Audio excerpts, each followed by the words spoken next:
chacun aussi a des questions de façon particulière à poser à Yves, vous pouvez le faire aussi. Et puis les gars, pardonnez s'il vous plaît, dans le respect, s'il vous plaît, dans le respect. Comme je l'ai dit la dernière fois, nous ne sommes pas obligés d'être d'accord, mais serons d'accord de ne pas être d'accord, pardonnez. Le respect, Ouais, et puis soyons aussi mindful du temps qu'on parle, fait, parce que nous sommes nombreux. Fait. Donc si tu as fait peut-être 2-3 minutes, je peux laisser la parole aux autres pour intervenir et puis voilà quoi. D'accord. Donc, tu vas être le modérateur, ok. Tu vas être le modérateur, tu vas gérer. Non, tu peux gérer ça, il y a folie. Bon, moi, je suis en train de gérer. Ok. Je sais pas si tu étais là hier, il expliqué ce qui m'est arrivé là. Il était là quand tu as dit ça. Il y a pas de gérer. Ok, vas-y, va gérer. Marc va gérer. Ok, d'accord. Ok, ça marche. Bon, je pose le encore parlant. Tout le monde n'est pas à quoi. Merci beaucoup. D'accord, bonsoir tout le monde. Yves Maurice, journaliste de sport à NCI, la nouvelle chaîne ivoirienne.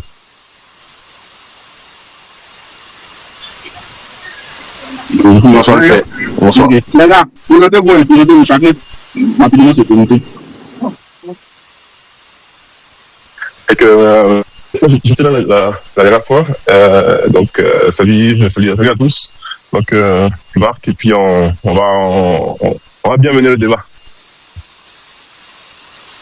Ok, salut Yves, moi c'est MVP Foot, mais c'est Pascal. Maintenant j'ai un autre numéro, je suis en train d'enregistrer ça, ils ont mis Sporty d'Abidjan. Donc bon, on a pas mal d'informations sur les transferts, donc on va essayer de débattre là-dessus. Maintenant, je ne sais pas si les autres veulent se présenter, ou bien Christian, je ne sais pas si on va passer par le dossier les plus brûlants au dossier les moins brûlants. Non, je pense qu'on peut commencer par directement le Yann. Ok, Marc, comme moi je vois le truc, il faut gérer. Voilà, yes. Avant dans le point du sujet, Yann demandé. Donc, Yves, dis-moi comment toi tu as perçu cette information. Est-ce que c'est quelque chose à laquelle tu t'attendais? Est-ce que c'est un développement auquel tu t'attendais? Et quelles sont tes impressions? Est-ce que c'est un bon move? Est-ce que c'est bref, quelles sont tes impressions? D'accord les gars, merci beaucoup. Écoutez, d'abord c'est un rêve. Moi je pense que c'est un rêve pour tous les Ivoiriens qui étaient impatients de voir un des nôtres rejoindre l'équipe du Real Madrid. On a eu de très grands joueurs, on a eu de très grands talents, mais qui n'ont pas joué dans ce club. Donc on s'interrogeait, mais c'était quoi le problème pour que le Real refuse de recruter des joueurs ivoiriens? Alors, ça aurait pu être un joueur qu'on connaît tous, mais malheureusement, ça s'est pas fait. Il y a quoi, 30 ans, 35 ans en arrière. C'était Carlo Bonaventure, qui aurait dû rejoindre le Real Madrid. Mais bon, malheureusement, ce jour-là, il y a un joueur qui a été plus, je vais pas dire plus impressionnant, mais bon, qui a plu un peu plus au Real Madrid, c'était Samuel Eto'o. Parce que, pour la petite histoire que je sais, Carlo Bonaventure était un joueur qui était suivi par les scouts du Real Madrid à l'époque. Et il y a eu un match des U20, je crois que c'était en 95 ou 96 comme ça. Et donc, c'était Côte d'Ivoire Cameroun. Cameroun avait fait un doublé. On avait gagné le Cameroun, je crois 4-2, truc comme ça. Mais Samuel Eto'o avait été un peu impressionnant. Et c'est ce qui lui a permis de rejoindre la Casablanca. Donc aujourd'hui, voir que le garçon Yann Diomandé est très proche de rejoindre le Real Madrid, parce qu'il n'a pas encore signé. Ça, je veux le préciser.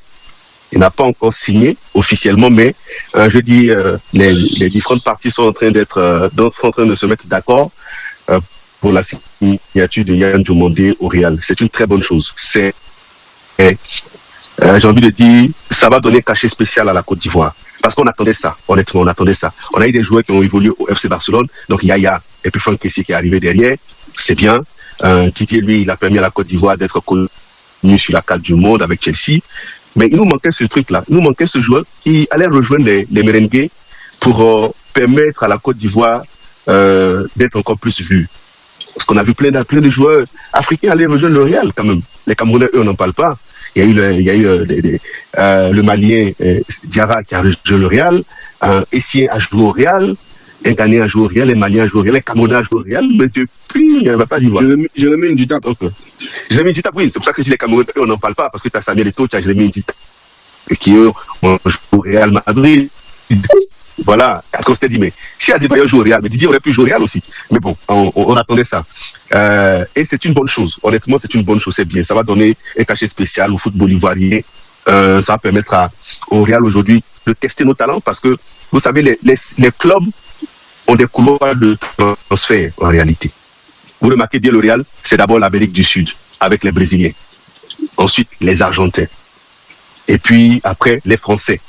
Ça, c'est le couloir de transfert du Real de Madrid. C'est comme ça que les Madrilènes fonctionnent. Et lorsque ils essaient aujourd'hui d'autres couloirs, je pense qu'il faut applaudir et puis il faut envoyer des ondes positives aux joueurs pour qu'après lui, qu'il y ait des footballeurs ivoiriens qui rejoignent l'équipe du Real Madrid. Parce que c'est comme ça que les clubs fonctionnent. Les clubs fonctionnent par, comment je dis ça même? Je ne veux pas dire par affinité, mais par résultat sur un transfert qui a été fait. Si vous remarquez bien, après Didier, il y a des Ivoiriens qui ont été transférés à Chelsea. Mais bon, ça n'a pas donné les résultats qu'on aurait souhaité, mais ça s'est fait quand même. Parce que tu as eu Jérémy Boga qui a joué à Chelsea, tu as Fofana Datro qui a été comment on appelle même, signé aussi par Chelsea. Donc vous comprenez que lorsqu'un club signe un joueur d'un pays tiers et que ce joueur donne satisfaction, tout de suite, de façon instinctive, j'ai envie de dire comme ça, ce club-là a tendance à rechercher un joueur de ce même pays-là pour l'intégrer dans son club. Donc aujourd'hui, je pense que Yann est en passe d'écrire une histoire. On prie pour lui pour que les choses se fassent et on espère vivement que dans les jours prochains, la signature sera actée et que le joueur pourra être présenté aux socios. Et puis maintenant, on verra comment les choses vont se passer. Donc pour moi, très bonne chose. Ok. Bon, moi, je vais avoir une question pour toi. Est-ce que en fait, deux questions. Déjà, le fait que le transfert ne se soit pas fait là, maintenant, là, aujourd'hui, parce que normalement, enfin, une fois que l'accord est total entre le joueur et le club, et entre les deux clubs, normalement, il y a absolument aucune raison en fait d'attendre, etc. Normalement, on aurait dû aujourd'hui entendre parler de la visite médicale, etc. Est-ce que toi, ça, déjà, dans un premier temps, c'est un retard, un délai de latence qui t'inquiète ou pas? J'ai l'impression que ça t'inquiète pas du tout. Mais comment tu interprètes en fait ce petit délai-là, le fait que donc les choses ne s'enchaînent pas? Et puis également, candidat. Le Bayern a commencé par être candidat. Liverpool s'est tout de suite aligné, s'est tout de suite mis sur la liste des prétendants. Le Paris Saint-Germain également. On a ensuite vu Arsenal, on a vu apparaître Manchester City, un peu Manchester United, etc. Tout cela en fait était très très très motivé à l'idée donc de recevoir Yann Dumandé. Finalement, Madrid est arrivé en tout dernier moment et bizarrement, tous les prétendants, les premiers prétendants, là, toute la demi-douzaine de prétendants initiaux se sont évaporés. Ils ont décidé de se retirer du dossier. Toi, comment tu expliques ça déjà? Et puis, est-ce que c'est pas aussi quelque chose qui t'inquiète? Oui, c'est une très bonne question sur le fait que les différents clubs qui s'étaient signalés au départ se soient retirés de la course. Après, tout est une question de... Après, j'ai envie de dire qu'il y a beaucoup de paramètres qu'il faut prendre en compte.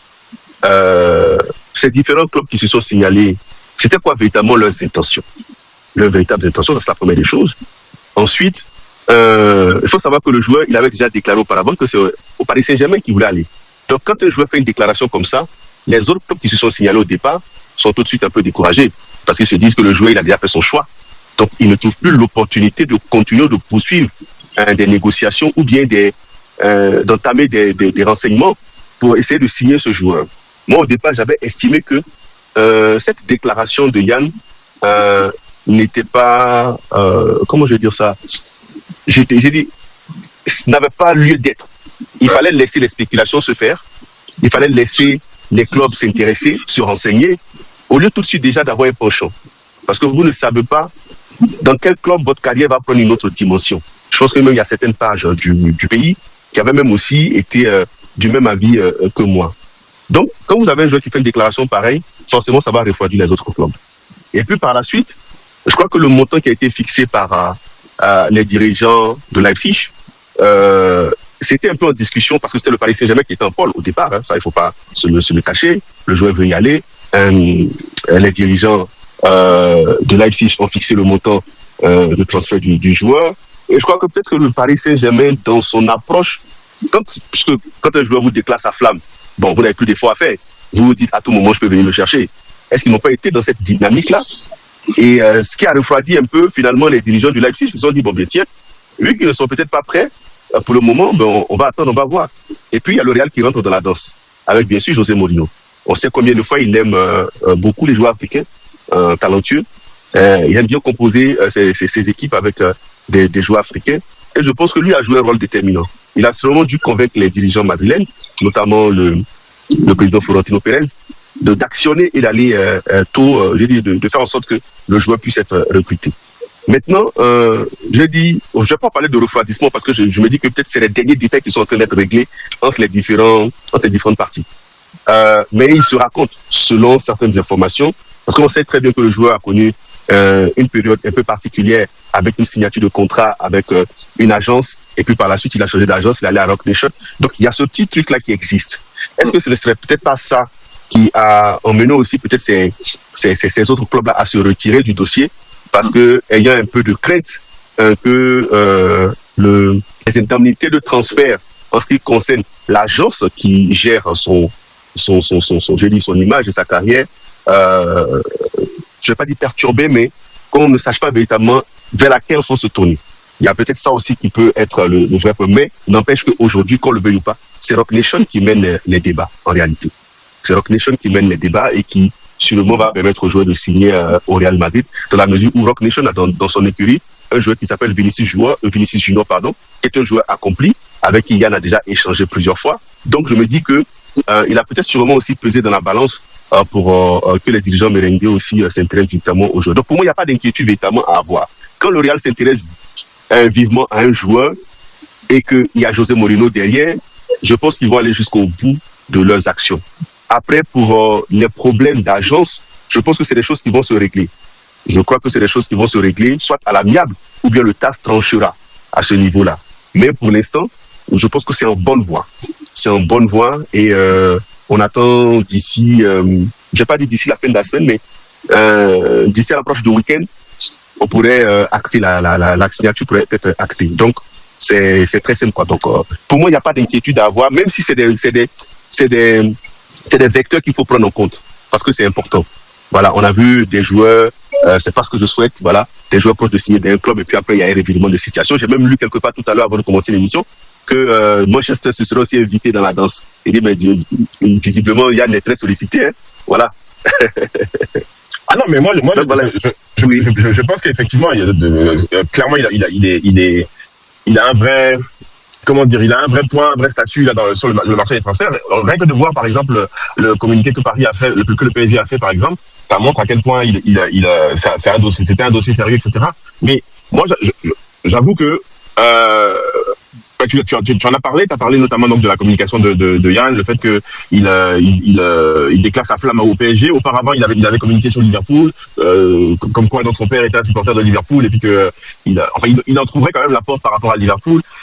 Ça c'est une première chose au niveau de la communication et en plus de ça donc effectivement cet imbroglio là avec les deux agences etc.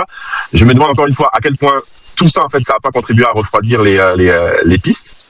Et à quel point aussi est-ce que ça va pas être un problème à venir. Moi j'imagine que Maxidel notamment va clairement réclamer son dû et puis que à ce moment-là le Real risque de se faire plumer et puis il risque de devoir payer puis on parle de plusieurs millions d'euros. Bref, ça c'est quand même des choses c'est quand même des nuages moi je trouve qui restent quand même sur ce transfert là quoi.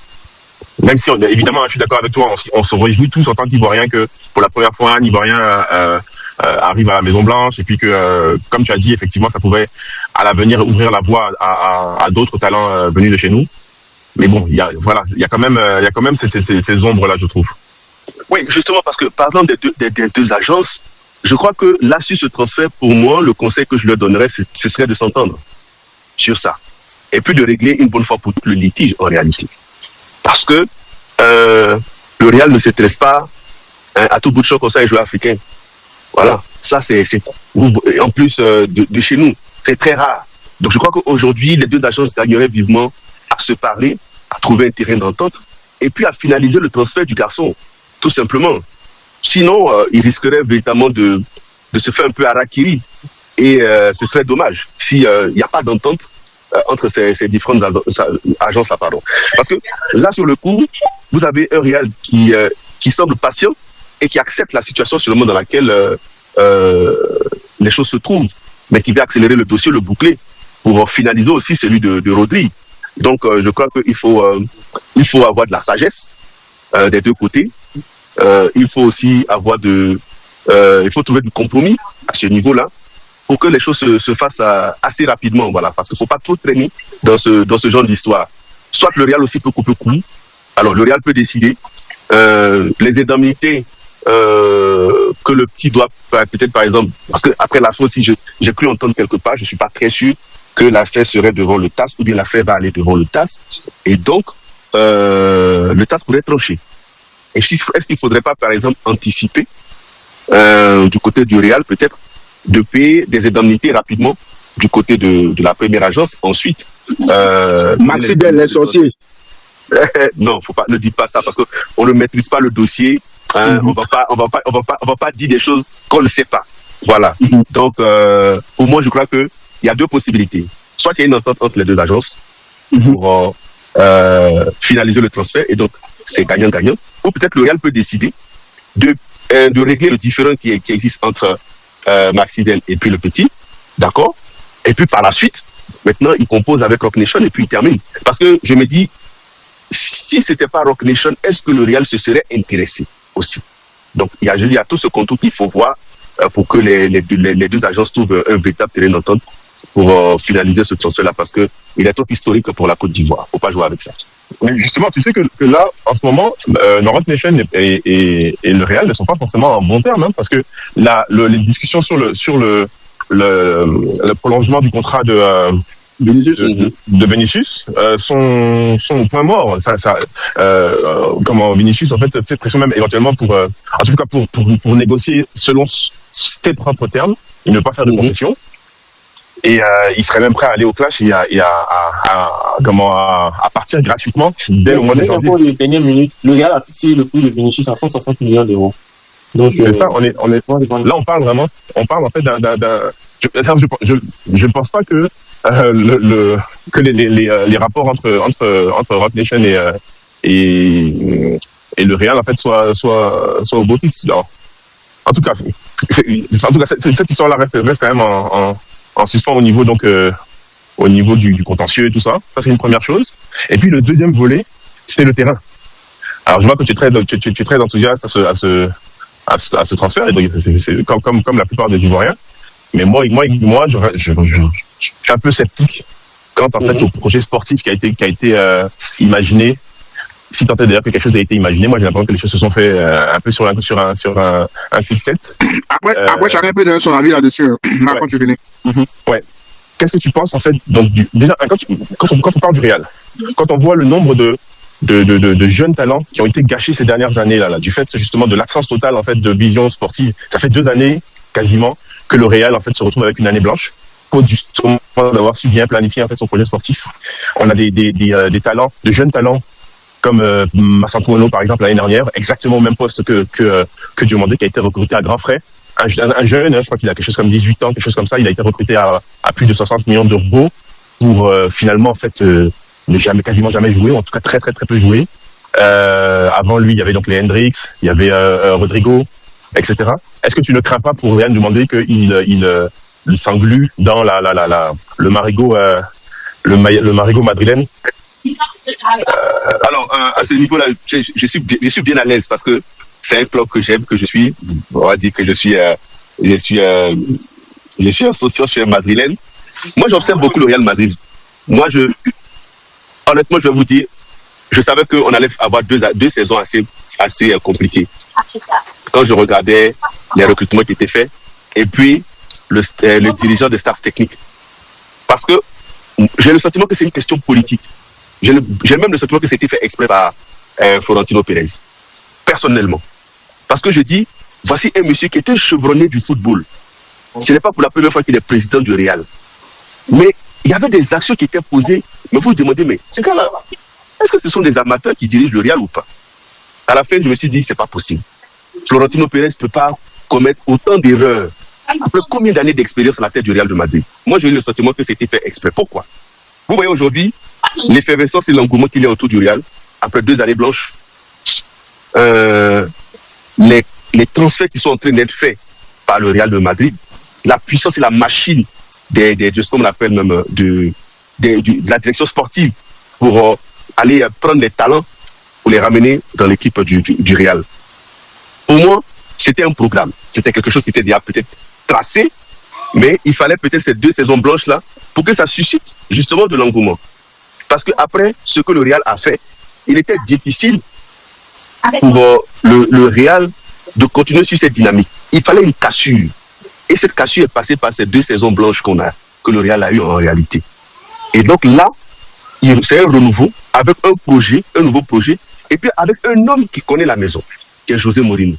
Donc lui déjà va préparer une nouvelle grande équipe du Real pour une nouvelle dynamique, pour une nouvelle saison. Donc pour moi, je ne pense pas que ce soit un mauvais choix pour le garçon de rejoindre le Real Madrid. Parce que il a une grande chance. Il a José Mourinho là-bas. Donc on connaît plus ou moins ce que José a apporté aux footballeurs africains. Ce qu'il leur a apporté. On sait qu'il était là présent, il a permis à beaucoup de talents africains d'éclore. Chelsea, même quand il était au Real, il a fait venir des Africains. Tu as Essien, tu as Mamadou Diarra, tu as Adebayor qui était là-bas. Donc on dit qu'il a une confiance aux footballeurs africains. Donc moi je pense que déjà sa présence va aider Yann à progresser et surtout à avoir une place de titulaire dans cette équipe. À lui de travailler. Parce que là, il y a déjà l'opportunité. C'est clair qu'il va partir pour être potentiellement titulaire sur le côté droit.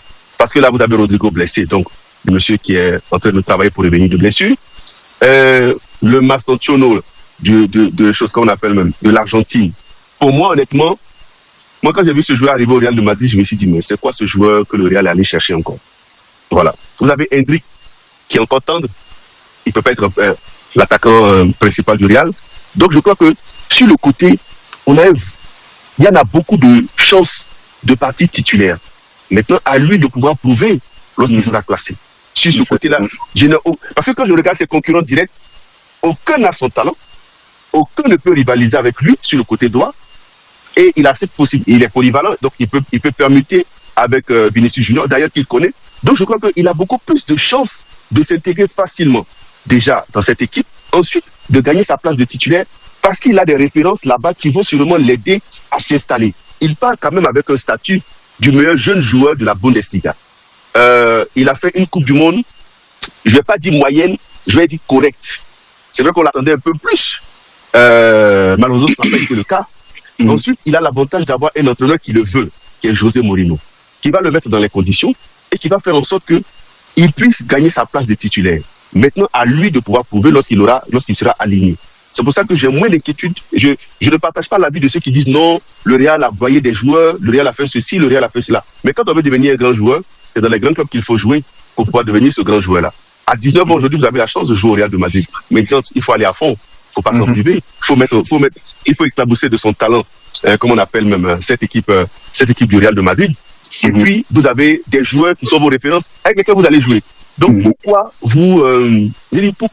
avoir des inquiétudes à ce niveau-là? Pour moi, non, il ne faut pas avoir d'inquiétude. Il y a des joueurs qui sont arrivés au Real très jeunes. Les gars, si quelqu'un veut dire quelque chose, il faut lever la main dans le chat. Lève la main. Je termine rapidement. Voilà, je termine rapidement. Vinicius Junior, quand il est arrivé au Real, il avait quel âge? Il avait 18 ans. Mais aujourd'hui, c'est l'un des piliers de l'équipe du Real de Madrid. Il ratait ses actions de but. Il était ceci, il était cela. Mais aujourd'hui, Vinicius Junior est un joueur cadre de l'équipe du Real de Madrid. Donc, pourquoi pas Yann Diomandé? Il peut le devenir aussi. Voilà. Ok. Adams, tu vas ajouter quelque chose après Roger? Salut d'abord à tous. Salut encore à Yves Boris. Bon. Moi, j'aimerais un peu répondre un peu sur le cas Yann Diomandé du côté du Real de Madrid. De mon avis personnel, hein, ma foi, je pense que c'est un transfert. Pour moi, je vois d'un bon œil ce transfert au Real de Madrid parce que je me dis que si cela vient se concrétiser, ça sera vraiment une réelle opportunité pour le jeune de vraiment franchir un cap, d'être dans un club qui a une éthique de travail, qui a vraiment une rigueur dans le travail, qui vraiment a des ambitions qui sont très très hautes.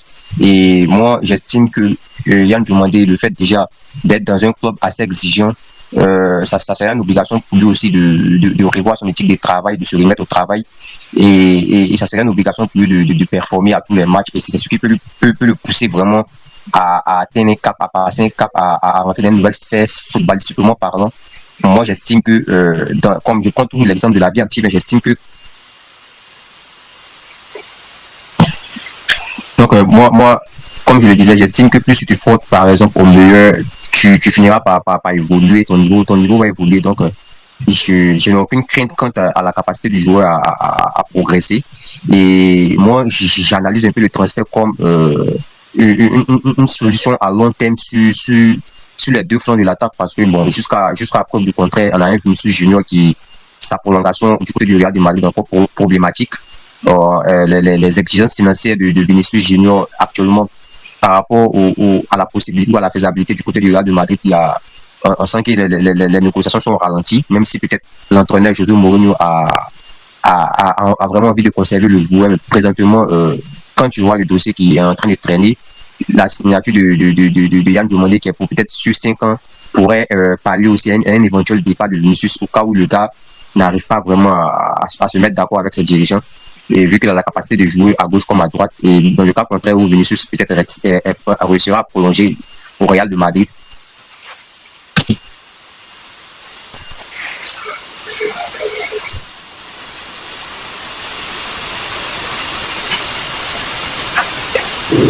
Adam, t'as fini quoi? Je disais, vous m'entendez? Je disais tantôt que au vu de la situation contractuelle de Vinicius, et si jamais il arrivait à prolonger, cela n'allait pas peut-être aussi empiéter sur la qualité ou sur peut-être même la titularisation de la place de Yann Diomandé dans l'effectif du Real. Moi, je pars du principe que tout s'obtient à partir du travail. Donc, moi, j'estime que si Yann Diomandé travaille et qu'il se met à la hauteur des attentes, je pense qu'il pourra s'inscrire dans la durée du côté du Real de Madrid. Et ce qui me rassure le plus, c'est le fait qu'il aura l'occasion de s'entraîner avec les meilleurs, c'est-à-dire Kylian Mbappé, Vinicius Junior, Jude Bellingham et consorts. Donc, j'estime que pour un jeune joueur qui a vraiment la niaque, qui a vraiment envie d'apprendre, il n'y a pas mieux que d'apprendre autour des meilleurs du moment. Ça va le faire progresser individuellement. Ça va le donner une pression saine et une obligation d'être toujours performant et de marcher. On va même faire mieux que ceux qui sont au Real de Madrid afin de conserver dans la durée sa place de titulaire dans l'équipe. Donc, j'estime qu'au vu de tous ces paramètres-là, toutes les conditions sont réunies pour qu'il fasse une grande saison si vraiment il se met au travail individuellement.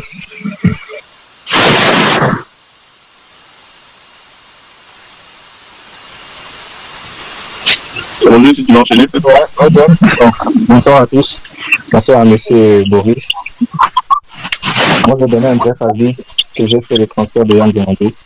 D'abord, j'aimerais le féliciter parce qu'il a quand même la Côte d'Ivoire devant. Et lui et Nicolas Pepe, on devient les transferts les plus gros transferts dans l'histoire du continent africain. J'aimerais le féliciter pour cela. Parlons objectivement et voyons un peu qu'est-ce que ça va donner. Le Real Madrid, comme Marc l'a dit tantôt, pour moi, ce club, je le vois comme des gâcheurs de talent. Des gâcheurs de talent parce que depuis que je suis le football, je constate que tous les jeunes joueurs qui ont signé dans ce club, qui sont venus en tant que, pas stars, mais qui sont venus en tant que révélation de leur championnat. Je me rappelle de Luka Jovic en Bundesliga, qui plantait énormément de buts du côté de Francfort. Il est venu à truc au Real Madrid en 2019 pour une 60aine de millions. Ça, c'était en 2019. Ça faisait énormément de bruit.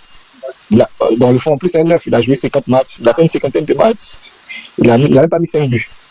Ils l'ont rapatrié en 2022 gratuitement. Donc, c'était une perte totale. Je me rappelle de Reiner, je ne sais pas si le Brésilien là, qui avait 18 ans, qui est venu au Real. Après, il s'est effondré, comme ça, on ne sait même plus où il joue en ce moment. Même Théo Hernandez, il a été payé depuis l'Atlético de Madrid. Ça n'a pas réussi aussi. Il est venu à 19 ans, ça n'a pas réussi. Je me rappelle de Odriozola. Et même Vinicius Junior, qu'on dit là, ses premières saisons étaient catastrophiques.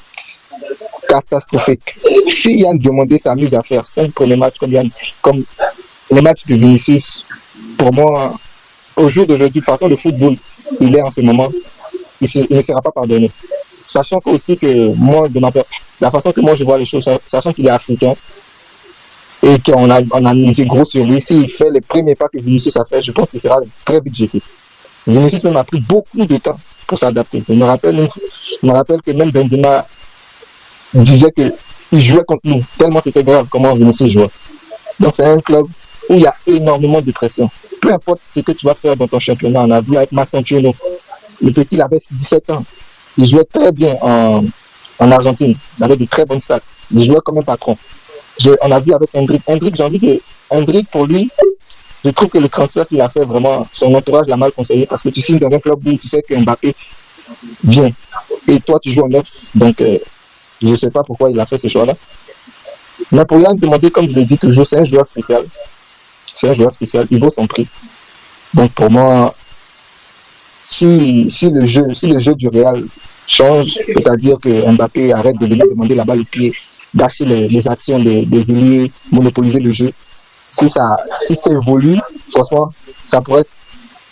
Le jeu de Yann Demandé pourrait évoluer aussi, parce que la manière qu'on voit le Real jouer, là, je ne sais pas si le style de jeu de Yann Demandé pourrait évoluer dans ce cadre-là. Soit il va aller dribbler 2-3 joueurs s'enfermer, parce qu'il n'y a pas d'option devant. Il n'y a pas des attaquants comme Mbappé qui font la course. On voit les matchs de Yann Demandé, c'est un joueur super collectif. Il combine avec ses latéraux, avec ses milieux, avec ses attaquants. On lui propose beaucoup. Donc si Mourinho arrive à changer ce jeu-là, et si eux-mêmes ils arrivent à venir Rodri, ça va être une très bonne opération pour eux. Donc comme Adam a dit, tu joues avec les meilleurs, tu t'entoures des meilleurs, forcément tu deviendras meilleur aussi. Donc nous on a hâte de voir ça. Toute la Côte d'Ivoire est contente. C'est la première fois qu'un Ivoirien signe au Real Madrid. Et on est vraiment tous excités et on attend tout ça. On lui souhaite que la réussite. Et c'est ça. C'est ce que je voulais dire. Qu'est-ce que tu penses, Ivoris, des bémols qui ont été apportés et tout ça?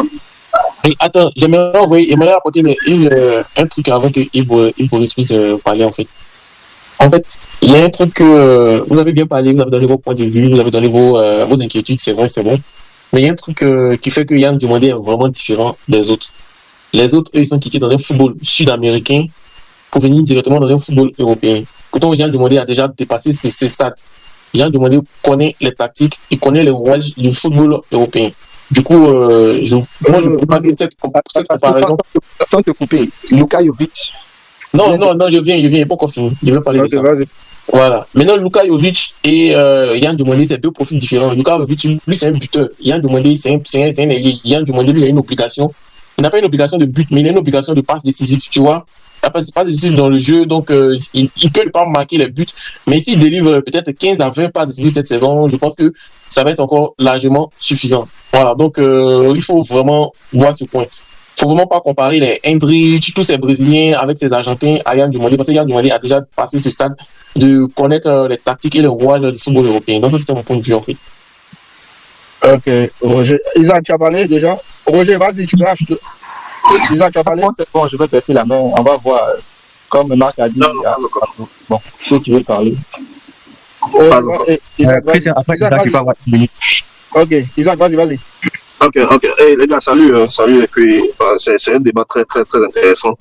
On avait déjà mentionné ce truc-là hier et je vais revenir un peu sur mes propos. Elle a ajouté un peu par rapport à ce que notre frère qui nous a permis d'ouvrir le débat a dit, en fait. Moi, sincèrement, j'étais un peu dubitatif sur son arrivée au niveau du Real. Et je crois que tout le monde connaît ma position par rapport à ce transfert-là. Par rapport au prix, pour moi, c'est largement mérité, au fait. Au moins, je dirais même encore plus. Et on connaît ma position. Toutes ces histoires de transfert chers là viennent. Voilà. Et ça, j'insiste vraiment là-dessus. Le pétrodollar a vraiment foutu la merde au niveau des transferts dans le football mondial. Mais au niveau de son arrivée au Real de Madrid, moi je pense que c'est d'une bonne augure, mais en même temps c'est une pression qui ne dit pas son nom. Et il faut le reconnaître en fait. C'est une pression qui ne dit pas son nom. Moi j'ai toujours dit, je suis barcelonais depuis l'époque de Rivaldo. Mais je dis aujourd'hui, il y a deux clubs. Quand tu es un joueur en devenir et que tu as besoin de t'exprimer aujourd'hui dans le football mondial, il y a deux clubs qu'il faut éviter. Vraiment à court terme. Peut-être à long terme, tu peux rejoindre ces clubs-là, mais à court terme, il faut les éviter parce que la pression est tellement grande là-bas qu'un seul pas peut bousiller ta carrière en fait. Et je parle du Real et du Barça. Ces deux clubs-là sont tellement exigeants niveau de leur performance des joueurs, ils peuvent vraiment ruiner ta carrière en fait. Mais quand je finis de dire ça, je rentre un peu dans le contexte de ce que notre frère a eu à dire par rapport à l'arrivée de Mourinho. C'est d'une bonne augure, oui, effectivement, parce que lui, il saura vraiment comment gérer toute cette tension-là. Il saura réellement comment encadrer Yann Diomandé pour qu'il puisse vraiment s'exprimer comme il se doit. Mais à côté de ça, il faut dire que moi, je vais beaucoup plus miser sur l'encadrement de Yann Diomandé lui-même. À part le volet genre sportif, il y a toute une équipe qui doit travailler avec lui pour qu'il soit beaucoup plus à l'aise. Pour qu'au moins, dans ses débuts, s'il n'arrive pas à performer lors de ses 2 premiers matchs, il gagne encore un peu plus de confiance pour pouvoir se retrouver dans un environnement beaucoup plus sain en fait. Parce que le Real, c'est une chambre à crabe. Là-bas, là, tout le monde se mord et encore, il y a des joueurs, il y a des potentiels compétiteurs à son poste. Quoi qu'on le dise. Aujourd'hui, Rodrigo est blessé. Je vais dire que ça doit être son concurrent direct, mais il doit saisir cette chance-là. Où Rodrigo est blessé là, il doit se servir de cette chance-là pour pouvoir performer au maximum, de sorte que quand Rodrigo revienne, il n'y a pas de place pour lui. Parce qu'il n'y a pas d'émotion en fait. Et moi, je pense que c'est son entourage qui va beaucoup plus l'aider, à part Mourinho, qui sera là pour pouvoir vraiment le guider sur le volet sportif. On a eu beaucoup de déceptions pendant la période de Vinicius, comme les gens l'ont expliqué, mais tout ça là, je pense que ça fait partie de l'encadrement, parce que Ancelotti était beaucoup plus focus sur le volet humain et tout, donc volet tactique, il a beaucoup plus travaillé avec le temps, et ça a fini par porter ses fruits avec peut-être 1 an, 2 ans et 3 ans. Mais avec Yann Diomandé, je pense que le prix auquel il l'a acheté là, il aura trop d'exigences sur lui. Et il va falloir vraiment qu'il soit prêt à performer. Parce qu'on sait, c'est pas seulement le côté, je vais dire, c'est pas seulement le côté performance sur le terrain, mais une fois que tu rates ce que tu es en train de faire sur le terrain en un match, ça fise de partout en fait. Que ce soit la direction, que ce soit le staff technique, que ce soit les supporters qui sont beaucoup plus exigeants. Parce qu'au jour d'aujourd'hui, acheter Yann Diomandé à 120 000, on trouve que c'est peu. Moi, personnellement, je trouve que c'est peu, il mérite encore plus. Mais ça doit suivre avec les performances en fait. Et ça sera pas pardonnable pour les supporters du Real. C'est ce que je voulais dire. Merci. Ok, merci Isaac, merci beaucoup. Je peux avoir une minute rapidement. Vas-y, rapidement, une minute, et puis... Quand vous avez fini, baissez vos mains, s'il vous plaît. Ok, pas de souci. Moi déjà, j'aimerais ajouter que, bon, concernant même déjà le timing ou le casting que le Real est en train de faire, pour moi, je trouve ça vraiment logique, dans la mesure où un grand club d'Europe, lorsque tu veux vraiment jouer sur tous les tableaux, c'est-à-dire la Liga, la Ligue des Champions, la Coupe du Roi, la Coupe d'Espagne, etc., tu as besoin vraiment d'avoir un effectif de qualité, un effectif interchangeable qui pourrait répondre ou pallier en cas de blessure majeure dans ton équipe. Et dans cette optique-là, quand je me pose la question de savoir, peut-être en attaque, si on en a peut-être Vinicius et Mbappé, dans l'effectif actuel du Real, qui sont les joueurs qui sont susceptibles de peut-être remplacer ces 2 grosses têtes d'affiche là valablement, tu te rends compte que l'effectif du Real, qu'on juge peut-être trop outillé, n'est finalement pas assez outillé pour peut-être être capable de remplacer ces 2 têtes d'affiche là. Donc, avoir peut-être un Yann Diomandé dans son effectif, pour moi, c'est un renfort en termes de un renfort qualitatif, en fait, en termes de qualité sur le terrain. Je pense que ça aurait son pesant d'or, et j'estime que pour pouvoir peut-être rivaliser sur toutes les compétitions majeures durant cette saison là, il faudrait vraiment avoir un effectif de qualité et un bon de qualité pour pouvoir vraiment être performant et jouer sur tous les tableaux. Quand on sait que aujourd'hui, avec les différentes compétitions qui sont organisées au cours d'une année civile, les joueurs sont de plus en plus exposés au risque de blessures, de fatigue musculaire, etc. Surtout même avec la Coupe du Monde qui vient de se terminer, on voit déjà qu'il y a certains joueurs qui ont vu leurs vacances se réduire en termes de temps de repos, etc. Donc, la saison qui viendra sera encore longue. Un club comme le Real, qui a peut-être pour ambition remporter et la Ligue des Champions, et la Liga, et la Coupe du Roi, et la Super Coupe d'Espagne, etc., a le droit de vraiment se renforcer à tous les postes, à blinder tous les postes. Et raison pour laquelle aujourd'hui on voit déjà des mouvements migratoires tels que de certains joueurs tels que Denzel Dumfries, Trent Alexander-Arnold, Bernardo Silva, Rodri, etc. Ils savent vraiment que pourquoi il faudrait être renforcé à tous les postes, et n'est pas peut-être un surpoids dans l'effectif, mais est un plus dans la mesure où il va vraiment apporter un plus, il va apporter assez de percussion comme Vinicius le fait sur le côté gauche. Et j'estime qu'en cas de blessure majeure au poste de l'attaque là-bas, ça sera encore un élément clé dans le dispositif du Real de Madrid. Et pour finir, j'aimerais vraiment mettre un point sur l'importance de la Une minute. Ok, donc je termine rapidement. J'estime que le fait que déjà le transfert s'annonce très tôt, avant même le début de la pré-saison du Real de Madrid, c'est très important pour son intégration et sa manière à s'adapter au système tactique que José Mourinho veut mettre en place, dans la mesure où on sait que la pré-saison généralement est utilisée pour peut-être pour finir les schémas tactiques et puis aussi intégrer les joueurs quand on sait qu'il y a une panoplie de joueurs français là-bas et des joueurs noirs, je pense que l'intégration sera facile pour lui et puis la pré-saison va lui permettre de vraiment se fondre dans la masse et puis avoir des notions des différents plans tactiques de José Mourinho. Ok. Mike, vas-y, prends le relais. Mais je ne sais pas si tu veux laisser Yves Boris rebondir ou bien on continue de... Oui, vas-y, faut guider, pardon, parce que moi je suis pas trop en place. Donc faut... Ouais, c'est mieux, il va rebondir par là. Vas-y, Yves Boris, si tu veux rebondir par rapport à tout ce qui a été dit, je ne sais pas si tu prends des notes ou pas. Non, mais je pense qu'on est pratiquement tous sur la même longueur d'onde. Hein. En ce qui concerne le choix du joueur, c'est vrai qu'il y a ce petit côté sceptique. Mais si tu veux, à ce moment-là, si tu veux, je peux te faire rebondir sur un côté. Moi, je reste, on va dire, je fais l'avocat du diable. Juste pour souligner, évidemment, tout le monde se réjouit de la venue en tout cas de l'évolution de Yann Diomandé, ok? Tout le monde s'en réjouit. Donc c'est pas parce que je fais l'avocat du diable là que je suis contre lui, que c'est un sorcier, oui, c'est pas bon, ok, faut. Moi, en fait, Roger a abordé ce point. Et puis moi, j'aimerais que tu puisses rebondir là-dessus éventuellement si tu veux. C'est sur le fait que et je suis totalement d'accord avec Roger là-dessus. J'en ai parlé tout à l'heure aussi. Moi, j'estime que le Real manque de vision sportive. Vous prenez par exemple le mercato qu'ils ont fait l'année dernière avec Trent Alexander, avec le latéral gauche là, qui avait été recruté, qu'aujourd'hui Cucurella remplace.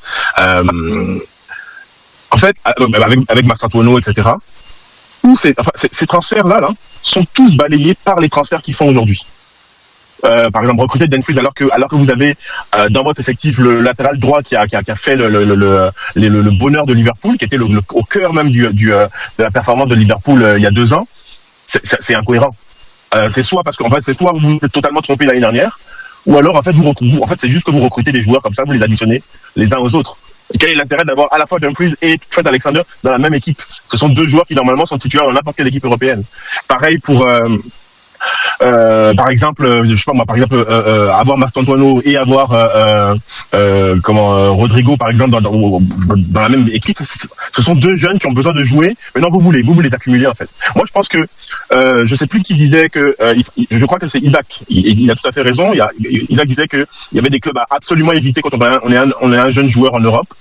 Et il a cité Madrid, ça je suis totalement d'accord avec lui. Il a cité Barcelone, moi je serais même en désaccord avec lui. Je pense que s'il y a 2 clubs qu'il faut absolument éviter quand on est un jeune joueur en Europe, c'est Madrid et Chelsea. Parce que c'est même pas que ce sont des clubs exigeants. Il a dit que c'était parce qu'ils avaient beaucoup d'ambition. Je pense même pas que c'est une question d'ambition. Ce sont juste 2 clubs incohérents sportivement.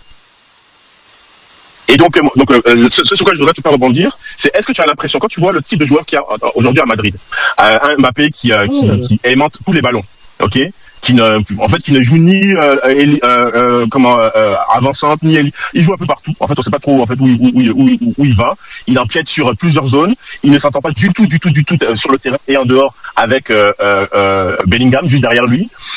Est-ce que tu as l'impression que Yann Diomandé arrivera ne serait-ce même qu'à trouver sa place tactiquement dans cette équipe. Quand on voit Yann Diomandé jouer à Leipzig, il se sert des points d'appui que lui offrent ses partenaires. Là, il n'y aura aucun point d'appui. C'est certainement pas Mbappé qui va venir lui offrir un point d'appui pour qu'il puisse évoluer, que ce soit dans le dribble ou dans la passe. Bellingham lui-même, on ne sait même pas où est-ce qu'il va jouer. Est-ce qu'il va jouer relayeur? Est-ce qu'il va jouer comme il a fait dans cette Coupe du Monde? C'est-à-dire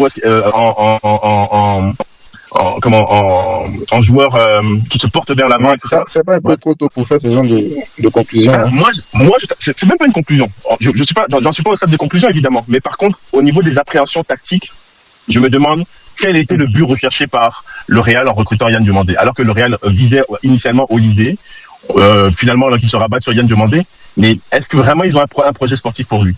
Est-ce que Bernardo Silva qui joue à droite, qui n'est pas ailier, on a eu ce débat-là, mais Bernardo Silva est un milieu droit. Est-ce que il y a de la place pour Bernardo Silva et Yann Diomandé dans la même équipe, en tout cas sur le côté droit? Bref, quelles sont tes impressions au niveau tactique sur le projet sportif que le Real a à offrir à Yann Diomandé? D'accord, merci beaucoup pour cette analyse que tu viens de faire. sur les différents schémas, les différentes positions de Yann dans cette équipe du Real. Tout dépend du projet de jeu qui sera mis en place par José Mourinho. Est-ce qu'on va évoluer en 4-3-3? Est-ce qu'on va évoluer en 3-5-2? Est-ce qu'on va évoluer en 4-4-2? Bon, bref, tout va dépendre du projet de jeu. Il y a un intervenant qui disait tout à l'heure que quand on est le Real de Madrid et qu'on veut jouer sur tous les tableaux, il faut étoffer son effectif. Parce que n'oublions pas aussi les blessures. C'est Adams. Oui, Adams. Donc, Adams disait cela. N'oublions pas aussi qu'en coup de saison, il y a les blessures. Et il y a le championnat est très long, il est éprouvant. Vous avez le championnat, vous avez les coupes, vous avez la Ligue des Champions. Et je crois que le Real veut tout de suite reconquérir cette couronne qui est la Ligue des Champions. Donc déjà, il faut avoir des joueurs qui vont évoluer ensemble au quotidien pendant 1 an, 2 ans, et puis peut-être prétendre aller chercher cette Ligue des Champions qui est un peu la chasse gardée depuis 2 saisons du Paris Saint-Germain. Pour moi, je ne pense pas que le Real soit dans une forme de divagation en fait. C'est vrai que ces derniers temps, on n'a peut-être pas compris un peu les choix du Real de Madrid. Mais moi, je pense que ça fait partie d'une politique de ce club. Pour ceux qui ont l'habitude de suivre cette équipe du Real, lorsque on finit avec les Galactiques, en 2006, si je ne me trompe pas, le Real est un peu dans le creux. Si vous remarquez bien, on a des joueurs assez moyens que le Real recrute pour les saisons de 2006, 2007, 2007, 2008. Et puis à partir de 2009, commence le renouveau du Real de Madrid. Vous voyez là, ça fait 2 ans. Quand on finit avec la génération des Galactiques en 2006, avec Zidane qui part, qui arrête sa carrière, machin tout et tout, 2006-2007, c'est moyen. 2007-2008, c'est moyen. Vous remarquez, c'est un peu la même saison. Je crois qu'il y avait Luxembourgo qui était l'entraîneur du Real à cette époque. On a fait aussi avec Capello. Donc, ça veut dire que chaque saison, il y avait un entraîneur. Un truc comme ça. Il y avait même Camacho aussi, un truc de ce genre. Et puis, à partir de 2009, quand le Real recrute Cristiano Ronaldo, on commence maintenant à faire venir des joueurs qui vont jouer pour lui. Benzema arrive, Higuaín arrive, Ozil arrive, Kaka arrive. Vous voyez? Et l'équipe qui va maintenant gagner les 3 Ligues des Champions commence à se mettre en place. Et après ça, en 2010, vous avez, comment il s'appelle, 2010-2011, il y a José qui arrive, il fait ses 3 ans, et puis par la suite, on connaît. Je pense qu'on est dans ce même schéma-là. Voilà. Là, on commence à faire venir des joueurs. Ceux qui vont garder de la performance vont rester dans l'équipe et qui sera renforcée au fur et à mesure des saisons qui vont arriver. Et donc, ce sera à Yann de prouver dans cette équipe madrilène qu'il mérite d'avoir une place de titulaire et de contraindre José Mourinho à l'aligner. Voilà. Parce que vous avez une pléthore de joueurs sur le banc de touche. Parce que vous aurez une pléthore de joueurs sur le banc de touche. Parce que tout le monde ne pourra pas jouer en même temps. Voilà. Mais n'oublions pas aussi que Bernardo Silva, je le trouve vieillissant. Ce n'est plus le peps de Bernardo Silva quand il était au Real Madrid, et plutôt à Manchester City. Cependant, ce que je remarque, j'ai le sentiment que le Real veut reproduire l'équipe qui remporte les 3 Ligues des Champions d'affilée. Vous avez Modric et puis Toni Kroos, qui sont véritablement des fers de lance. C'est pour ça que je comprends pourquoi le Real fait un peu le forcing pour pouvoir prendre Rodri. Parce que je sens une association entre Rodri et puis Bernardo Silva dans le cœur du jeu. Il y a forcément un joueur qui va perdre sa place. C'est soit Bellingham au milieu de terrain, ou bien Valverde au milieu de terrain. Entre les deux, il y a un forcément qui va perdre sa place au profit de Bernardo Silva. Alors, anyway, on ne sait pas encore comment les choses vont se dérouler, comment les choses vont se passer. Mais je sais que, moi, ce que je constate, ce que je vois, c'est que Yann Diomandé sera un joueur sur lequel José Mourinho va compter. Je pense qu'ils seront les 3 à être devant. Vinicius, Mbappé et puis Yann Diomandé. Maintenant, à lui de prouver. À lui de faire en sorte que ses concurrents n'aient même pas l'occasion de penser être un joueur titulaire dans cette équipe. Parce que tous les voyants seront au vert pour lui. L'intégration, je pense, va bien se passer avec Vinicius qui va l'aider sûrement. Parce que je crois que Vinicius va rester. Il veut un peu plus de considération de la part du Real de Madrid, ce qui est logique, ce qui est normal. Moi, je suis d'accord avec lui. Parce qu'on ne peut pas avoir porté une équipe pendant les 2 dernières saisons. Et puis, avec l'arrivée de nouveaux joueurs, vous soyez un peu mal utilisé. Et à Yann, sur ce côté droit, il a la chance d'être polyvalent. Il peut jouer et à gauche et à droite. Donc, à lui, dans ce couloir-là, d'être performant. Et pour être performant, c'est très simple. Il faut jouer pour l'attaquant. Il faut jouer pour Mbappé. Je le dis parce que s'il veut se la jouer perso, s'il veut en faire un peu trop, il va se griller. Parce que vous savez, les attaquants de pointe de la trempe d'Mbappé, c'est des gens qui aiment des joueurs qui leur donnent des caviars. Et c'est un poids pour vous. Parce que quand le coach fait sa composition, il va toujours chercher les automatismes entre les joueurs. Il va toujours chercher les automatismes entre les joueurs. Et donc, si Yann Diomandé a la clairvoyance de beaucoup servir, que ce soit Vinicius ou Mbappé, je pense qu'il va se garantir sa place. Il faut qu'il joue pour les autres. Didier a compris cela. Quand il est parti à Chelsea, les 2 premières saisons n'étaient pas fameuses. Didier avait des soucis, il ne marquait pas beaucoup. Mais il jouait pour ses partenaires. Ce qui a fait que Lampard, à un moment donné, à partir de la 3e saison, a commencé à jouer pour Didier. Parce que Didier, quand il arrive à Chelsea, il est quoi? Meilleur passeur de l'équipe de Chelsea, 15 passes. Et c'est un milieu de terrain qui est meilleur buteur. Grâce à ses déviations, à son jeu de haut but. Donc je pense qu'au début, il faut servir les autres. Pour que les autres puissent vous servir après. S'il est dans cette optique, s'il joue dans cette configuration, je crois qu'il va beaucoup s'épanouir et il va gagner beaucoup plus en choses. Je pense que j'ai envie de dire même. Je ne vais pas dire en autorité ni en maturité, mais il va gagner l'estime de la part de ses partenaires dans le vestiaire. Parce que quand vous jouez pour les autres, vous commencez à gagner de l'estime dans le vestiaire. Ah non, lui, il joue pour nous. Ah, lui, il joue pour nous. Même quand le coach va faire sa composition, s'il n'est pas dedans, les autres vont dire, mais coach, mais c'est tout s'il fait marquer Mobutu. Ah, il sera le bon petit de Mobutu. Mais bien sûr. Mais moi, je dis, faut pas qu'il cherche la gloire tout de suite. Il a 5 ans. Il a signé pour 5 ans. Pendant ces 3 premières années, joue pour ceux qui sont là. Joue pour les anciens. Mets-les à l'aise. Travaille pour eux. Et puis, n'oublions pas que c'est quelqu'un qui défend beaucoup aussi. Par rapport à ses concurrents qui ne défendent pas beaucoup. Et ça, c'est un avantage pour Yann Diomandé. Parce que sur le côté droit, si vous jouez par exemple le Barça, il faut venir défendre contre Lamine Yamal. Et je pense que c'est en connaissance de ça que José Mourinho a demandé à Yann de venir. Parce que si tu vas jouer le Barça, tu auras un monsieur comme Lamine sur le côté, il faut être prêt pour défendre. Il faut accepter de souffrir, il faut accepter de défendre dans ce genre de match-là. Et je crois que je comprends un peu la petite idée de José en faisant venir Yann, en faisant venir un certain nombre de joueurs pour étoffer et renforcer l'équipe. Et puis après, n'oublions pas qu'il y aura des départs du côté du Real. Un monsieur comme Kamavinga, il va partir. Je pense que Chouameni aussi va partir. Donc, il faut avoir de la qualité sur le banc. Le Real, c'est une grande équipe.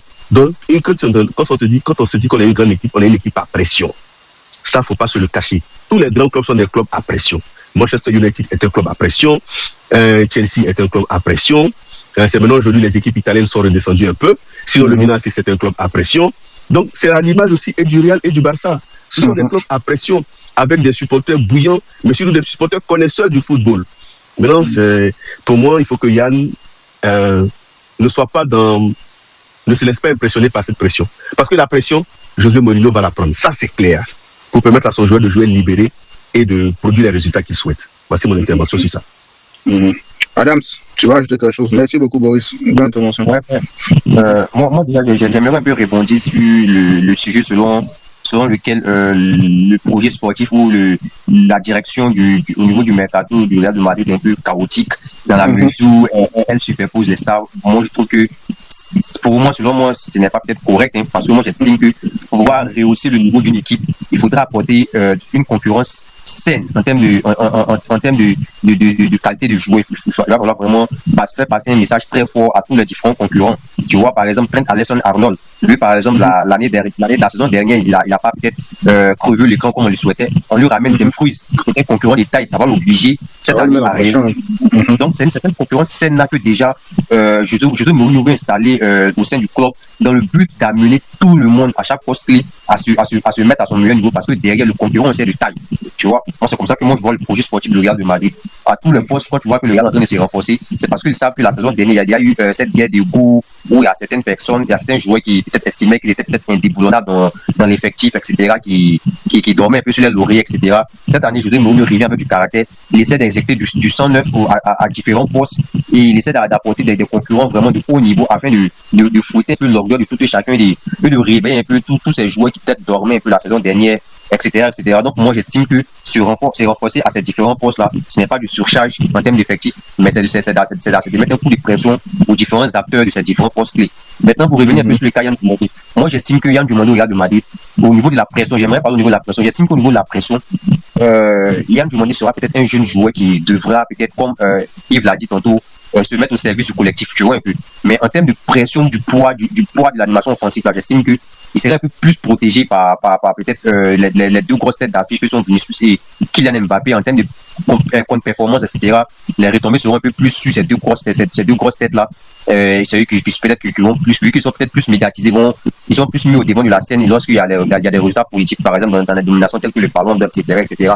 Donc, la logique voudrait qu'au cas où il y a des défaillances, où il y a des contre-performances lors de la saison, les retombées, les premiers responsables peut-être seront peut-être cette tête d'affiche qui sont pour moi peut-être toujours Vinicius, Bellingham et Kylian Mbappé. Donc, j'estime qu'ils ne vont pas peut-être tenir rigueur à un Yann Diomandé s'il n'arrive pas peut-être tenter 15-20 buts par saison. Mais s'il arrive, moi j'estime que peut-être Yann Diomandé sera plus attendu dans sa capacité à faire la différence sur son côté, à apporter de la vitesse, de la percussion et à sa capacité à éliminer après de la différence sur le côté, sa capacité de débordement et à changer le rythme du jeu avec ses dribbles, etc. Je pense que c'est ce point-là que au niveau de l'aile droite, il y a un manquant au niveau du Real de Madrid parce que quand tu prends peut-être Arda Güler, quand tu prends Brahim Diaz, quand tu prends Mastantuano, ils ne sont pas assez percutants, ils n'arrivent pas à apporter cette variation dans le jeu, ils n'arrivent pas à apporter de l'accélération au jeu, que ce soit par les dribbles, par les coups de rein, etc.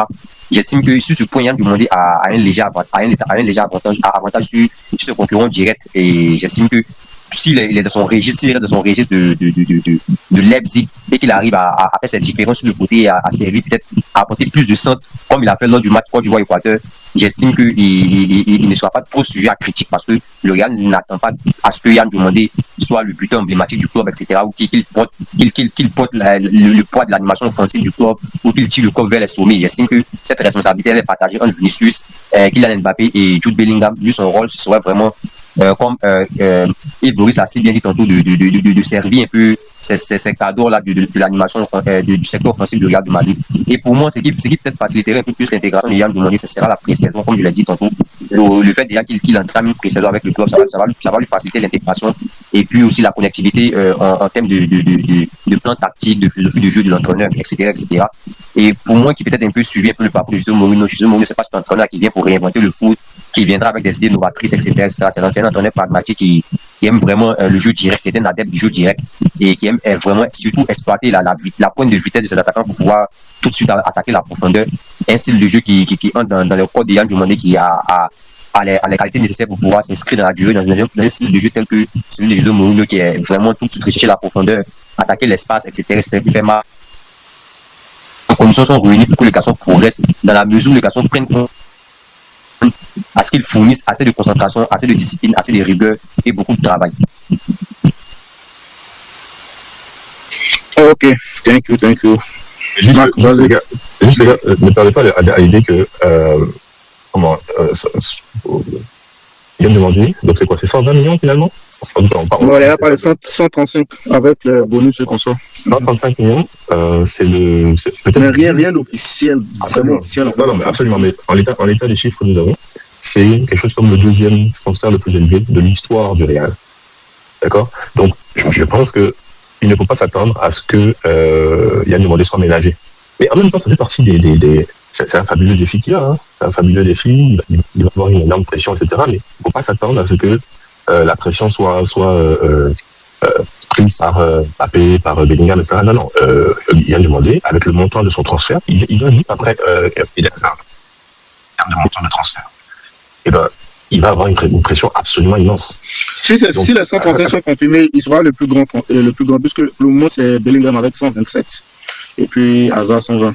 Bon, ben tu vois, donc c'est vraiment, il ne faut pas s'attendre à ce qu'il soit épargné à ce niveau-là. On l'a dit en plus, un joueur africain, etc. Dans le contexte actuel de l'Espagne, on sait ce que un joueur comme Vinicius, par exemple, vit régulièrement en termes de racisme, etc. Il faut m'assurer qu'ils ne le louperont pas. Et donc en termes de pression, ça va être énorme. Et puis, il ne faut pas non plus s'attendre à ce que il puisse se contenter d'être juste le porteur d'eau de Mobutu. Non, on va non seulement attendre de lui qu'il soit décisif par les passes décisives, mais également qu'il soit décisif par les buts, etc. Un joueur recruté à 135 millions d'euros, il arrive avec un statut de star. Pas avec un statut de joueur en devenir qu'on va préserver ou je sais pas quoi. Non, il doit. Rappelez-vous, comment il s'appelait le gars du Pays de Galles, qui était venu aussi à. Gareth Bale. Exactement. Bon, tout de suite, en fait, il avait été mis sous les projecteurs, etc. Et puis, il avait fallu qu'il s'adapte, mais à vitesse grand V. Moi, c'est pour ça que je redis, j'estime que Yann Diomandé ne s'est pas rendu service en allant en fait dans un tel contexte, parce que moi je doute toujours quand même de la complémentarité devant. Le jeu de Yann Diomandé, c'est pas d'être un passeur au service d'un joueur comme Mbappé qui appelle dans l'espace, etc. C'est pas son jeu. Son jeu, c'est d'avancer davantage en fait. Encore une fois, en point d'appui, il part dans les dribbles chaloupés ou alors dans des passes, mais avec des points d'appui. Et des points d'appui, j'en vois pas beaucoup en fait dans le jeu du Real. Peut-être que Mourinho va tout changer. Hein. Alors, écoutez, moi, il n'y a pas de problème. Mais en tous les cas, quand on voit le Real jouer, c'est pas vraiment en fait leur style de jeu, c'est très différent de ce que Yann Diomandé pouvait rencontrer à Leipzig. Puis je vais terminer avec une chose, c'est que d'ailleurs, je crois même que j'ai perdu le fil de ce que je voulais dire. En tout cas, peu importe. Vraiment, encore une fois, il ne faut pas s'attendre à ce qu'il soit ménagé. Il va devoir prendre la pression en pleine poire et ça va aller très, très, très, très rapidement. Mais on lui souhaite le meilleur. Isaac, vas-y, tu veux dire quelque chose? Ouais, je voulais revenir encore sur les propos d'Adams. Et sur ce point-là, moi, je suis parfaitement d'accord avec Marc. C'est-à-dire, quand on parle de pression, il faut tenir compte au fait du montant avec lequel ils l'ont acheté. Parce que si le Real avait acheté Yann Diomandé à 40 millions, ça allait être, voilà quoi. C'est un joueur normal, comprend, et puis bon, il n'y a pas trop d'exigences. Ils peuvent le mettre sur le banc, l'utiliser comme étant un joueur de rotation et tout, mais à 120 millions, là, c'est pas du jeu, en fait. C'est pas du jeu. Et comme je l'ai dit, allez écouter les analystes du Real de Madrid. Allez les écouter. Par rapport, si vous voulez savoir combien de fois les gens l'attendent, allez les écouter par rapport à ce transfert-là. Et vous aurez au moins une idée de combien de fois les exigences sont vraiment ouvertes par rapport à lui, quoi. Et se baser sur le fait qu'il y a déjà des cadres sur lesquels le Real, le Real met déjà une pression. Non, c'est pas vraiment ça. Parce que si les deux dernières saisons, avec ces joueurs-là, ces cadres-là, ça n'a pas marché et qu'on fait venir Yann Diomandé à 120 millions, ça veut dire qu'on compte sur lui pour pouvoir faire quelque chose qui va leur permettre de changer, en plus de José Mourinho. Tu vois. Et ça, son transfert, selon les dires, c'est venu d'une exigence d'une demande de José Mourinho. Donc, pour moi, il y a double pression aujourd'hui sur Yann Diomandé. C'est-à-dire, tu dois performer pour l'entraîneur qui a demandé à ce que tu viennes pour lui. Et tu as le prix qui a été mis pour toi. Voilà. Ça, au fait, quand tu es dans cette posture-là, encore, nous, tout ce qu'on donne, c'est la bénédiction à Yann Diomandé, mais il a le devoir de performer. C'est pas du jeu, en fait. En fait, ça, c'est comme ça au Real. Il n'y a pas un joueur qui va acheter cher, qui est venu flopper, et puis ils l'ont laissé comme ça. Voilà l'exemple d'Eden Hazard. Alors, combien ils ont acheté Eden Hazard? Mais toutes les fois où Eden Hazard a floppé, ils l'ont jeté direct sur le banc. Il a pris même sa retraite anticipée. Tellement il ne se retrouvait plus. Parce que les gars arrêtaient de compter sur lui. Moi, en fait, sur ce volet-là, moi, j'ai peur pour Yann Diomandé, en fait. Et c'est tout à fait normal d'être inquiet pour lui. Parce que je me dis, avec tout le potentiel qu'il a et tout ce qu'il a eu à démontrer déjà, ça sera vraiment un poignard. Ça sera vraiment difficile, en fait, de voir Yann Diomandé se retrouver dans une situation un peu pareille comme celle du cas d'Eden Hazard, en fait. Donc, je me dis, sincèrement, cette pression, elle est grosse, elle est énorme. Faut pas qu'on pense que, parce que Benzema est sur le terrain, il dit Benzema, parce que Mbappé est sur le terrain, ou bien Vinicius est sur le terrain, tout ce qui va se passer pendant qu'ils sont en train de jouer là, c'est plus eux qui vont regarder. Non. Un joueur qui est payé à 120 millions d'euros, non, les gars, les exigences sont énormes. Ils vont même pas attendre même que le gars il fasse des choses bizarres. Ils vont commencer à la lutter. Allez écouter les analyses du Real de Madrid, sourire, combien de fois les gars continuent. Voilà, c'est ce que je voulais ajouter dessus. Si je pouvais un peu rebondir là-dessus, tout compte fait, j'estime que chacun a sa manière d'appréhender aussi la notion de pression et puis les attentes envers un joueur. Moi j'estime que... Là, si vous avez déjà parlé, baissez les mains. Voilà, donc moi je disais que j'estime que au Real de Madrid déjà, quel que soit le montant du transfert actuellement là, quand tu arrives au Real de Madrid, si on te demande qui sont les leaders d'attaque au Real de Madrid, quels que soient les transferts qui viendront actuellement, il n'y a aucun joueur qui viendra peut-être qu'on appelle ça déboulonner peut-être l'image de Kylian Mbappé ou Vinicius. J'estime que en termes au niveau du secteur offensif, ce sont les deux têtes d'affiche du Real de Madrid, si on peut parler de superstar.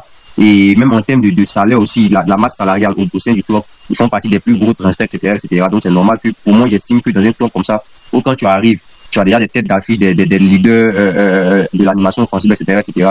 Lorsqu'il y a des succès, c'est eux qui sont en vogue. J'estime que quand aussi il y a des contre-performances, ils prennent quand même une grande partie des responsabilités. Et l'année dernière, même qu'on l'a vu, Mbappé, malgré le fait qu'il ait fini peut-être sous les doigts du championnat espagnol, etc., etc., il a fait beaucoup de sujets de critiques envers les médias, etc., parce que lorsqu'il y avait des défaites, lorsqu'il y avait des contre-performances, la presse ne faisait que s'attarder sur un Kylian Mbappé qui pouvait estimer que lorsqu'il n'était pas là, il arrivait à gagner, et lorsqu'il arrivait, c'était lui la cause des défaites, etc. Donc, la majorité des cas, en tout cas, de la saison dernière, la majorité des contre-performances du Real de Madrid, la responsabilité vraiment est beaucoup plus retombée sur Kylian Mbappé. Lui-même l'a reconnu aussi lors d'un podcast avec Aurélien Tchouaméni, il disait que c'était un peu comme le rebelle de la médaille lorsqu'il y a des victoires, etc.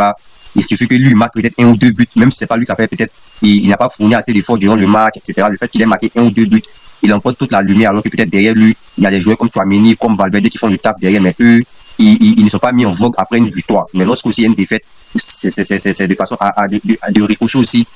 C'est lui qui prend tous les retombées. Donc, quand je parle de cette logique-là, j'estime que au niveau de l'animation offensive, il y aura tous ces cadeaux-là qui seront là à prendre d'abord les retombées au niveau de la presse. Quoique cela ne va pas inhiber peut-être la pression au niveau de Yann Dioumandé. Mais j'estime que Yann Dioumandé, il sera plus jugé sa capacité à apporter du danger. Moi, j'estime qu'il sera plus jugé sa capacité à apporter du danger, sa vivacité, sa vélocité, etc. Mais ce qui me rassure, c'est que si le transfert se fait dans les brefs délais, la pré-saison va beaucoup l'aider à s'acclimater aux idées de jeu de José Mourinho et à ses coéquipiers. Parce que si peut-être ils arrivent à entamer une pré-saison assez complète, il y aura l'occasion, durant les matchs amicaux, de pouvoir créer des automatismes avec ses partenaires ou ses copains d'attaque au niveau de la ligne offensive, etc., etc. Et aussi s'acclimater au groupe, à l'éthique de travail, etc. Et puis, pourquoi pas même à la philosophie de jeu de l'entraîneur, ce qui va lui faciliter vraiment son insertion et peut-être va l'aider pour un bon début de saison. Donc, j'estime que en termes, si ce mot travaille, toutes les conditions sont 30 secondes. Ok, donc toutes les conditions sont de mise afin qu'il puisse vraiment performer dans ce club. Et pour moi, quand tu veux devenir grand joueur, quand tu estimes être une future grande star, il faudrait que tu puisses avoir la capacité mentale de supporter la pression et de performer sous pression. Ok, thank you. Les gars, ça fait 1h30 qu'on débat sur le transfert de Yann Dioumandé à... Juste si je peux prendre une seconde pour aborder un dernier point qu'on n'a pas encore abordé. Ok. Le grand de Touno Laius, là, c'est José Mourinho. On a parlé bien sûr de José Mourinho, positivement, et puis notamment Yves Boris est très loquace là-dessus. C'est un entraîneur qu'il admire, il n'y a pas de problème. Mais quelque chose qu'il ne faut pas perdre de vue, c'est que José Mourinho, dans toute sa carrière, a connu énormément d'échecs quand il est confronté à un effectif rempli d'égo, de forte personnalité, etc. Et c'est typiquement le vestiaire du Real de Madrid est typiquement le genre d'effectifs qui font chuter José Mourinho. Quand il doit gérer avec des gros égos, de grosses personnalités comme Mbappé, comme Bellingham, les deux ne s'aiment pas. Je sais même pas comment il se fait que ces deux joueurs sont encore dans le même club. Vous ajoutez à ça le gros problème avec le contrat de Vinicius. Vous ajoutez à ça le fait que Valverde est un joueur espagnol qui représente beaucoup dans ce club et qui voit sa position réduite. Ou bien espagnol. Donc, mais c'est un symbole en fait à Madrid et ça risque d'être sa position dans le club risque de poser problème. Le capitana, etc. Il y a plein de problématiques qui vont se poser et encore une fois, je n'amène aucune conclusion. Je pose juste des questions. Ok, c'est important d'avoir un peu d'esprit critique quand même. Et quand on connaît l'historique de José Mourinho, on peut quand même douter de sa capacité à gérer un tel vestiaire. Voilà. Et ça, comment Yann Dioumandé rentre dans ce marigot-là. Encore une fois, juste pour terminer, Yann Dioumandé avait toutes de très bonnes options devant lui. Ok, il avait la possibilité d'aller au Paris Saint-Germain, il avait la possibilité d'aller à Arsenal, il avait la possibilité d'aller à Liverpool. Ces clubs dans lesquels ces problématiques-là extra-sportives ne se seraient pas posées. En tout cas, avec beaucoup moins d'acuité. Okay, c'est des clubs qui sont bien gérés, etc. Et où il aurait rencontré une forte concurrence également, où il se serait entraîné avec les meilleurs, etc. Exactement tout ce qu'on a dit là. il aurait tout le contexte positif il va rencontrer au Real, il l'aurait rencontré dans ces clubs-là. C'est le côté négatif. Moi, j'estime qu'il se pose avec encore plus de force au Real que dans tous ces autres clubs-là. C'est pour ça que le choix me laisse penseur. Mais c'est lui qui fait ses choix de toute façon. Ok. Merci beaucoup, les gars. Comme je disais, ça fait 1h30. Je pense qu'on a débattu un peu en long et en large du dossier Yann Diomandé concernant son transfert. Le deuxième sujet qu'on va aborder, c'est des joueurs ivoiriens, en fait. Voilà, pour avoir un peu vos avis sur des joueurs que vous aimeriez qui bougent. Je sais pas, il y a des joueurs, par exemple, comme Guela Doué, Wilfried Singo qui n'ont pas encore bougé, qui sont encore dans leur club. Est-ce que vous les voyez bouger? Ou bien ceux qui ont signé, comme Bazoumana Touré, qui